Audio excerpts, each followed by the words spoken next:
BSN. My name is Cassidy. I'm going to be the student nurse helping out today. Can I get your name and date of birth for your safety? Okay. I'm going to be doing, getting some vitals and doing your postpartum assessment. That's okay with you? Okay. She said yes. I'll start by taking your temperature.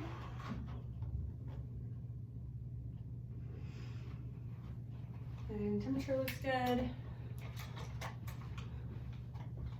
And then I will take her pulse. I'm gonna grab both just to compare, make sure that the rhythm is good. I'll adjust the camera. And then while I do this, I'm also gonna assess her respirations. Sorry, I'm setting this up on my own. So, there we go. Can you see her? Okay. So I assess her pulse and her respirators. They look good. And next I will do her blood pressure.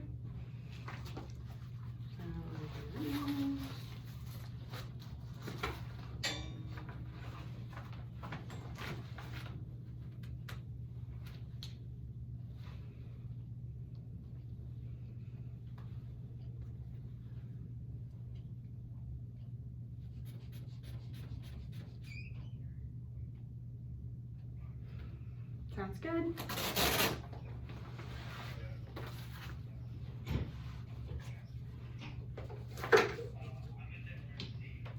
And then while I am here, I am also going to just auscultate her heart sounds and her breath sounds and her bowel sounds, just so that I can get it all out of the way.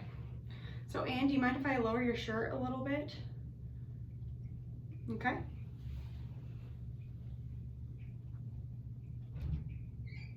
I'll check for heart sounds, make sure that they sound good. And then I will check her breath sounds and I will make sure to compare each side.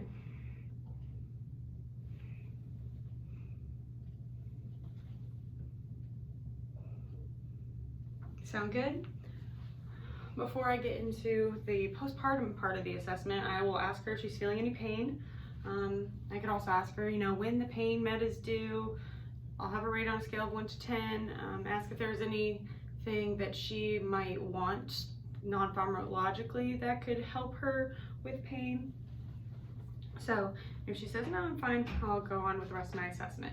So the first part of the assessment is going to be the breast. I'm going to palpate Anne, but in the hospital, I will just ask questions like, do you feel any heatness? Do you feel any heat? Do you feel any lumps? Does it hurt a lot, especially the whole time you breastfeed? Are your nipples cracked? Like, are they intact? Just making sure that they're healthy. So right now I'm palpating, making sure that there's no heat, making sure that there's no lumps, making sure that as I do this, she's not too tender. Everything seems good. Okay, and next part, I'm going to assess her uterus. So I will, for the sake of time, putting gloves on. So when I do this, I'm going to use the two-handed technique.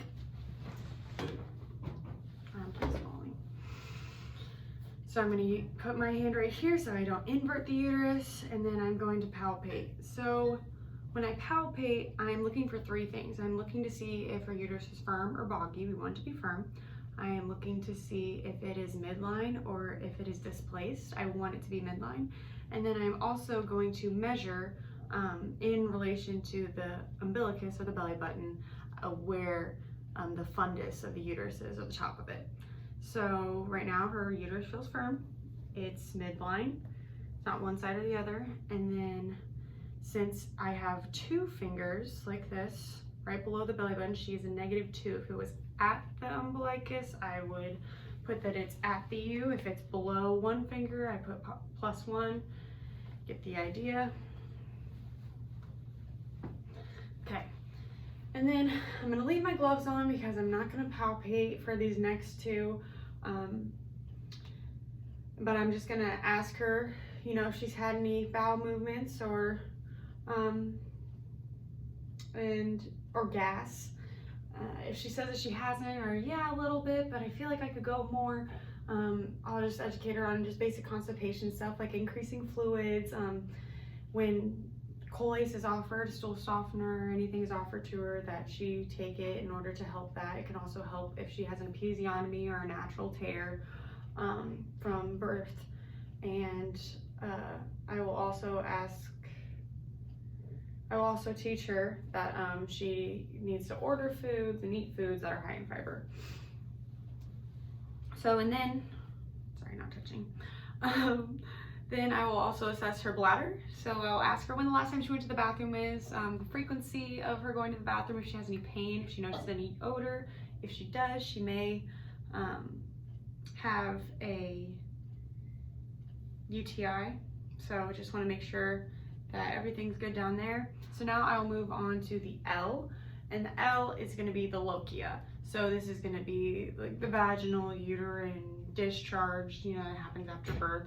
So considering that we're working with patients that are like at max probably 3 days, 2 days postpartum, we should see rubra, which is bright red. So I still have my gloves on. I'm going to ask her if I can lift her gown and lift her underwear and look inside. She says yes. So I'm going to look here and I'm going to look at her pad. And I'm just going to check it out. I'm going to ask her when the last time she changed her pad. If she says 2 hours ago, I'm going to divide the amount that I see by 2 and rate it off of that. She says 4, divided by 4. If she says 1, then I just go off of what it is. She tells me it's 1. It looks like the bleeding is very scant. I can't really tell on the back side, but I can do that when I do my next assessment step, which is episiotomy. So we'll cross that bridge when we get there. I'll make sure that there's no odor. So that way, that means there's no infection. If there is an odor, it could indicate infection. So next I'm going to ask Anne if I can flip her over so I can assess her episiotomy. If she needs my help, I'll deglove so I can help her and then re-glove. But for the sake of time, for the sake of everything, we'll say that she can flip on her own.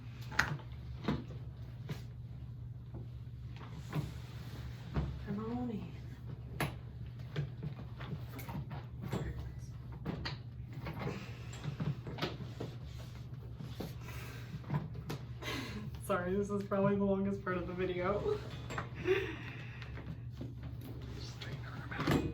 Okay, now that I have Anne back here, I'm going to look at this, and while I have it on my mind, I'll make sure that she has privacy. My door is shut. If she's sharing a room or there's somebody else in the room, or just as an extra measure, I can always pull the curtain shut just to make sure nobody comes in. So it appears that the lochia stopped where I saw it, so it is scant.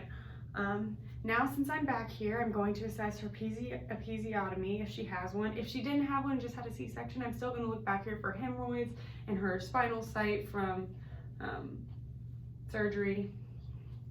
So she tells me that she did have an episiotomy, so I'm going to assess that. When I assess that, I'm going to use RETA, which stands for redness, edema, ecchymosis, discharge, and approximation. So I want it to be well approximated. I want it to have little to no drainage, no really like ecchymosis.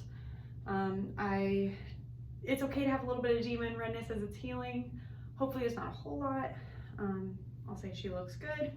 While I'm back here, I'm checking her hemorrhoids. If she has them, I'm gonna ask her if she feels that, if she wants something for that.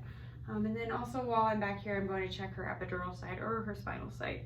And I'm gonna make sure that I'm still gonna use RETA for this as well. So it's red, no edema, no ecchymosis, no drainage, and it's well approximated. So that's good. I'll tell Anne to flip back over.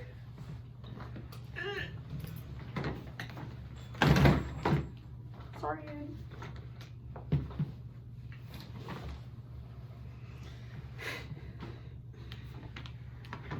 I will deglove, and I will hand hygiene. Let's do that. And the next part of bubble D is the D, which is DVTs. So to assess DVTs, it's going to be in the calf. So I'll ask Anne if she has any calf pain to start out with. She tells me yes, like both calves. I may not be as concerned, especially if there's no other signs, because DVTs are going to be unilateral. But I'm still going to check it out for myself, and I'll make sure that there's no redness, no warmth, no swelling, and no pain, hopefully. There is a little swelling. I'll watch it, but I may not be too concerned, especially if it's on both legs, just because, you know, she was pregnant. She just had a baby, so it's not going to go away just like that. But I'll make sure that I don't feel any warmth. I'll make sure that I don't feel any edema, and I will compare to the other leg, because if I do feel any of that, especially if it's unilateral, it probably is a DVT. So Anne, you look good. I can tell her that a way to prevent DVTs is going to be for her to get up and not just, you know, get up to go to the bathroom, like go for a walk. We talked about, depending on our culture, maybe they don't do that, so maybe there's a more sensitive way for me to approach that. But other part of this is E and E, which is education and emotions. So I kind of educated her there. I educated her about her bowel patterns and how she can help her constipation. I could educate her that, you know, if she feels that her uterus is boggy or she has a lot of bleeding, in order to help decrease her chance of hemorrhaging, she can massage that to firm it up. And then through this whole entire thing, I'm just going to make sure that Anne is okay, and, you know, making sure that her emotions are in check. If they're not, maybe she's crying, maybe the baby who's in the room also is crying and she doesn't seem to care or have any interest. You know, I could document that or say something to the nurse about that. But just making sure that she's handling everything well. I'll ask Anne if she has any questions for me. If there's any type of other types of teaching that I could do for her that she would want. Or if she has a question as to why I did this, or why I assessed this, or why I asked about this, in case I didn't explain something clearly. I think I hit most of everything. So, yeah, that's it.